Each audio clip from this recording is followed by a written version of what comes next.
चलिए आज भारत के दो सबसे शानदार और शायद सबसे ज्यादा मिसअंडरस्टूड मंदिर परिसरों की कहानी समझते हैं।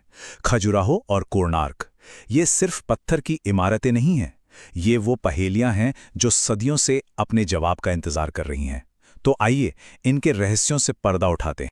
गुरुदेव रवींद्रनाथ टैगोर ने क्या खूब कहा था, मनुष्य की भाषा पत्थर की भाषा से हार जाती है। और ये बात इन मंदिरों पर एकदम सटीक बैठती है।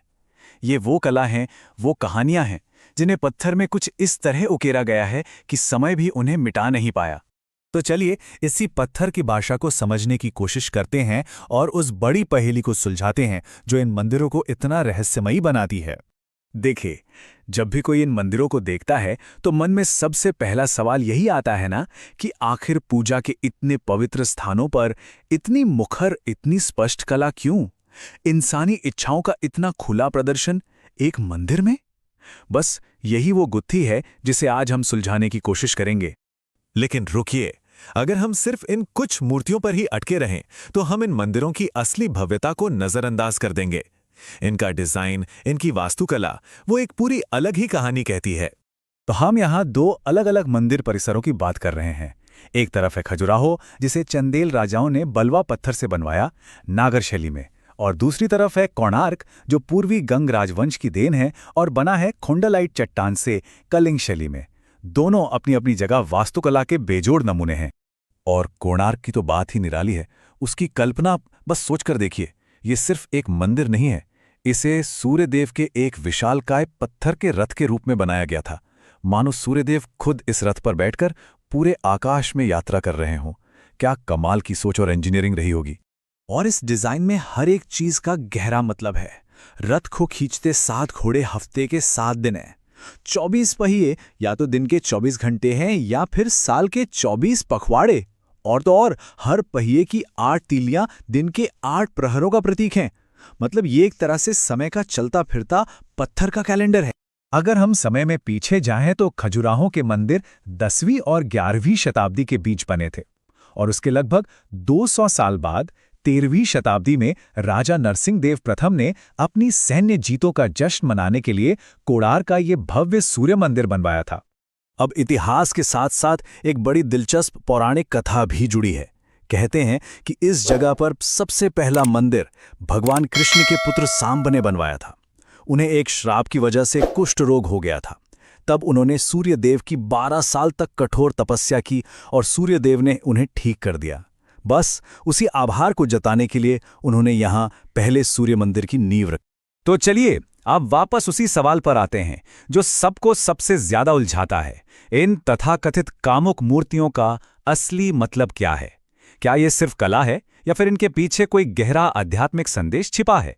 देखिए, सबसे पहली और जरूरी बात तो यह है कि ये मूर्तियां पूरी कला का सिर्फ एक छोटा सा हिस्सा हैं, लगभग 10%।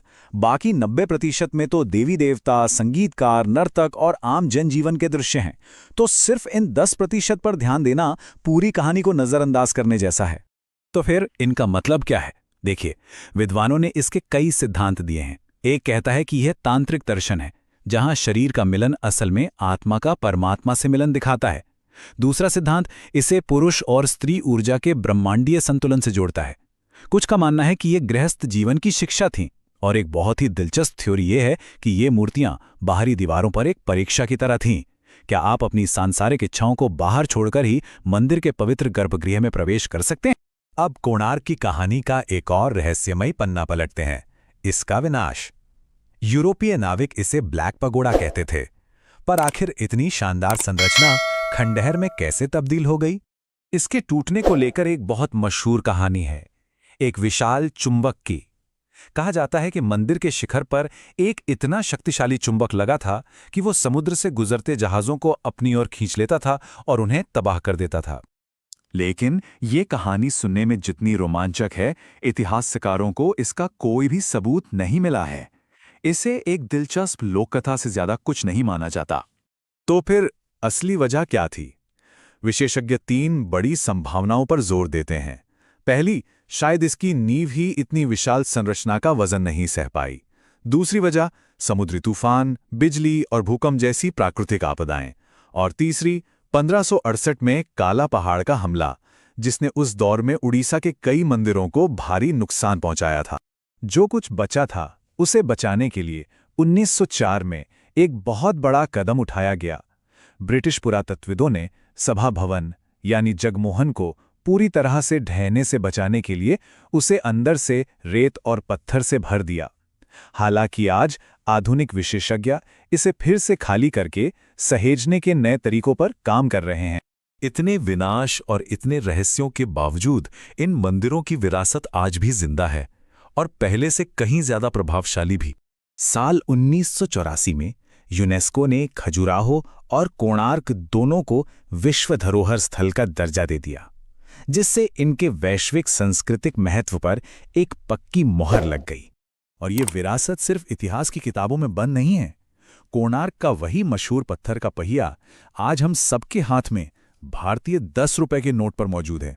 ये प्राचीन इतिहास और हमारी आधुनिक पहचान के बीच का एक बहुत मजबूत रिश्ता है। बात यहीं खत्म नहीं होती। कोणार्क की वो शक्तिशाली घोड़े की मूर्ति आज ओडिशा सरकार का आधिकारिक प्रतीक चिन्ह है। ये दिखाता है कि कैसे एक मंदिर की कला आज भी पूरे क्षेत्र की पहचान का एक अहम हिस्सा बनी हुई है। तो आखिर में ये सब हमें कहाँ लाकर खड़ा करता है? शायद इन मंदिरों का सबसे बड़ा सबक यही है कि आध्यात्मिकता और इंसानी इच्छाएं, पवित्र और लौकिक, ये दो अलग अलग चीजें नहीं हैं, बल्कि ये दोनों ही मानवीय अनुभव के वो पहलू हैं जो एक दूसरे में घुले मिले हैं, जिन्हें पत्थर में खूबसूरती से इसलिए उकेरा गया ताकि आने वाली पीढ़ियां उसे देख सकें और शायद समझ सकें।